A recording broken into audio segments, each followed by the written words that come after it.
Olá, sejam bem-vindos a este canal. Meu nome é Carlos Anino e o tema de hoje é: a quem devemos dirigir as nossas orações? Como devemos orar? Devemos orar ao Pai, ao Filho ou ao Espírito Santo? Essa é uma pergunta que as pessoas elas gostariam muito de saber. Não é esclarecida, ela não é ensinada, na verdade. Não é ensinada. Tá? Mas hoje eu quero trazer para você de forma resumida como o cristão crente em Deus deve fazer com relação a esse entrave, essa dúvida. Mas eu oro a quem? A quem devo dirigir a minha oração? Então nós vamos pegar algumas passagens da Bíblia aqui, dentro do contexto, obviamente, e eu quero passar para você como você deve orar e a quem você deve orar. Tá bom, meu querido? Antes, deixa o seu like, toca no joinha, no sininho, para você estar sendo notificado e recebendo novos vídeos. Se você ainda não é e não faz parte desse canal, se inscreva, compartilhe, somos missionários, vamos levar adiante as boas novas, os ensinamentos de Cristo e a respeito de Deus. Beleza? Vamos lá de forma resumida? Bora! Toda oração deve ser direcionada. Aqui diz que deve ser direcionada. Mas como assim, Carlos? Direcionada? Sim, direcionada. Você tem que estar... A oração é falar com alguém, não é? Na verdade, a oração é falar com Deus. Como é que eu devo orar? Ora, eu devo falar com Deus. Não existe outra forma de você orar com... Lógico, estou falando para crente, cristão. Se não for dessa forma, desse jeito. A oração ela tem que ser direcionada a alguém.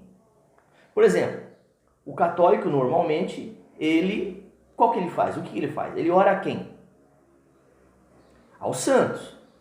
Não é? Normalmente não é? Ou estou errado?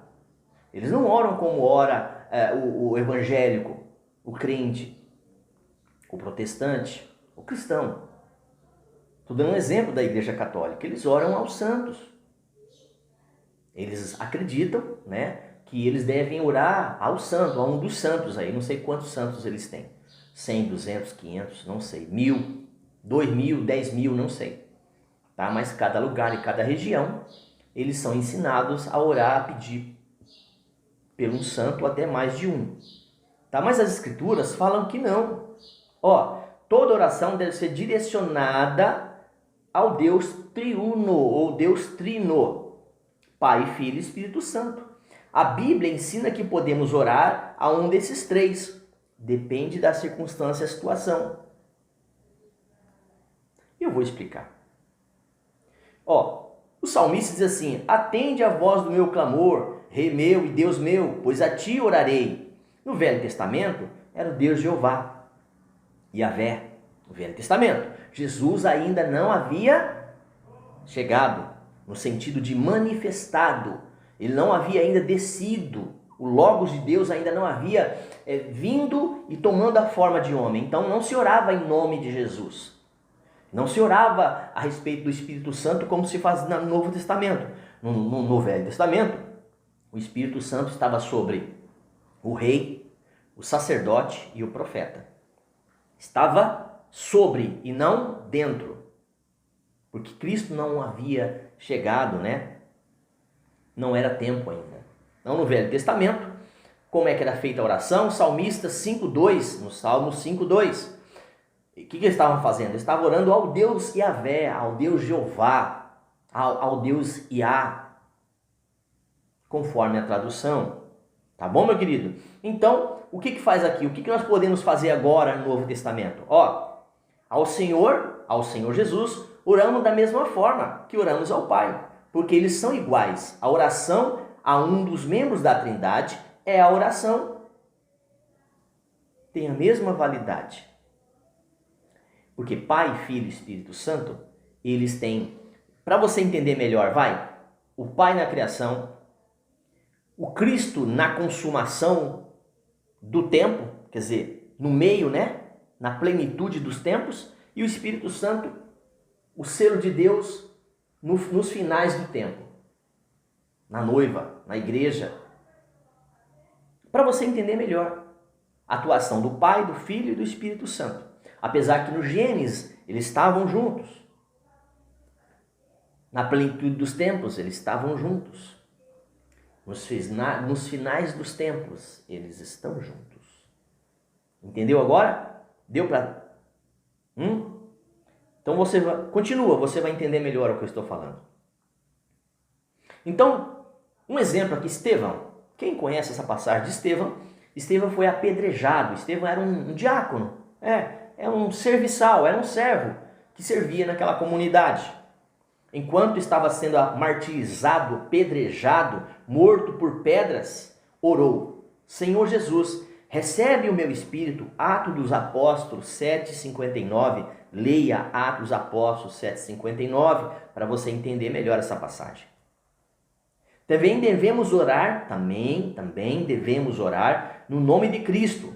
Paulo exortou os crentes da igreja de Éfeso a sempre dar graças por tudo, nosso Pai, o nosso Deus e Pai, em nome do Senhor Jesus. Efésios 5,20. Dando graças a Deus Pai no nome de Jesus. Jesus assegurou aos seus discípulos que qualquer coisa que pedisse em seu nome, quer dizer, segundo a sua vontade, seria concedida. João 15:16, 16 e 23. Essa é a condição. Dá uma lida lá em João 15:16, 16 e 23. Uma condição que Deus coloca para mim e para você. Tá bom? Semelhantemente, devemos orar ao Espírito Santo e em seu poder. Paulo pediu ao Espírito que unisse os corações dos crentes da igreja de Corinto.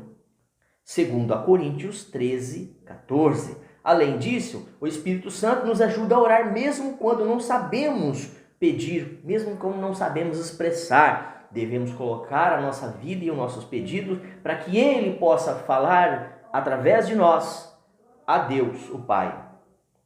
Romanos 8:26, Judas 1:20. Leia lá. Talvez a melhor forma de entender o papel da Trindade em relação à oração é que oramos ao Pai através do Filho, pelo poder do Espírito Santo.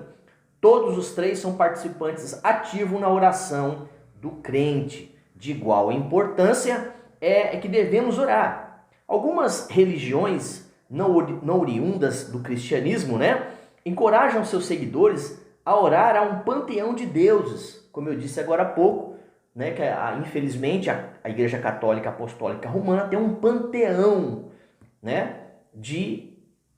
de imagens que eles dizem são os santos, Então eles oram a esses santos, a esses deuses, parentes aí dos mortos que já morreram, os espíritos dos que já morreram, Então o católico romano faz isso.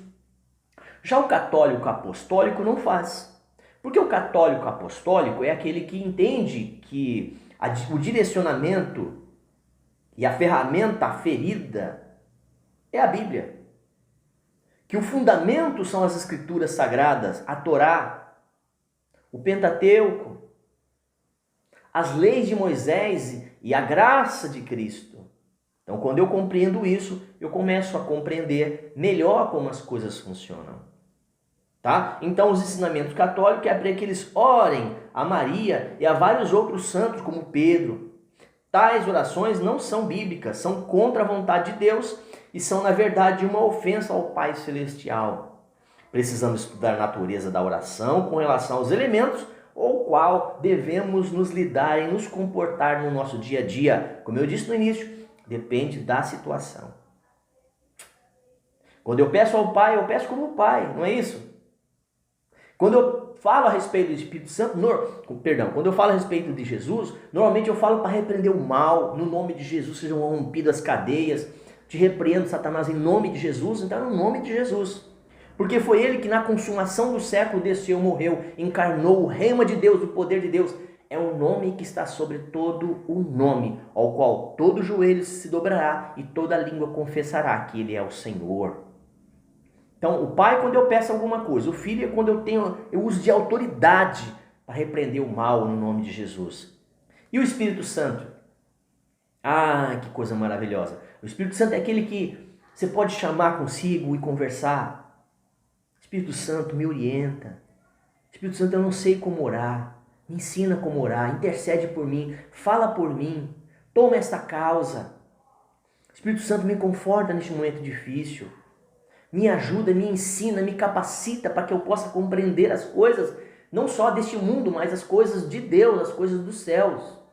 Senhor, me revela a tua vontade. Então, quer dizer, eu estou falando aí a quem? Ao Espírito Santo, que é o selo de Deus, ao qual está dentro do ser humano. Ok? Deu para compreender aí? Melhorou? Então vamos para os finalmente. Vamos para os finais, porque é longo, é bastante longo. Mas eu não quero me alongar. Eu não vou me alongar. Olha o cuidado que Deus tem aqui nas Escrituras. Eu sou o Senhor, este é o meu nome. A minha glória, pois, não a darei a outrem, ou qualquer outra pessoa, ou qualquer outra criatura, nem a minha honra darei às imagens de escultura. Isaías 42:8. Cuidado. Eu estou falando agora para você, irmão católico, ou qualquer outra religião, qualquer outro panteão. Isaías 42:8, um dos profetas maiores do Velho Testamento, o Deus Yahvé, Jeová, já estava alertando a isso, tá certo? Então você não deve fazer isso. Vamos lá. Vamos lá. Para terminar, tem muita coisa aqui, mas eu não vou me deter mais, porque o que eu tenho aqui, e tenho passado para vocês, já é o suficiente. Olha, então quando eu tenho essas atitudes, quando eu ainda não aceitei a Jesus, quando ainda não nasci de novo, uma pessoa que não teve esse novo nascimento, esse encontro com Deus, se ela orava a santos, se ela era de terreiro, se ela era do espiritismo, se ela era do catolicismo, se ela era, enfim, não importa. Ela deve pedir perdão a Deus, confessar os seus pecados e Deus é fiel para perdoar todos os nossos pecados e nos purificar de toda injustiça, tudo aquilo que nós fazíamos conscientemente ou inconscientemente, tá bom? 1 João 1:9. Por isso nós louvamos a Deus, por isso é que nós clamamos a intercessão de Deus, a súplica de Deus. Nunca pedir em nome de qualquer outra coisa, ou de qualquer outro ser, ou de qualquer outro Deus, Não. Você precisa entender que todo pedido é feito a Deus único, trino, na primeira, segunda e terceira pessoa. Tá bom, meu querido? Então, como eu já disse, você deve adorar a Deus sempre em espírito e em verdade. Você deve adorar a Deus sempre nessa intenção bíblica, sempre nessa base, sempre nesse entendimento. Tá bom, meu querido? Que você possa entender que não é da nossa forma, não é do nosso jeito, mas do jeito em que Deus recomenda para que nós façamos. Então que a sua oração a partir de hoje, se não era dessa forma, que ela passe a ser desse jeito, tá bom? Vou estar fazendo outros vídeos, trarei mais informações a respeito disso, com certeza. Vai melhorar o seu entendimento, vai trazer mais capacitação e entendimento para você passar adiante todas essas informações. Que Deus abençoe teu dia, tua semana, teu fim de semana, tuas noites, seja uma bênção. Em nome de Jesus. E até um próximo vídeo, se Deus permitir.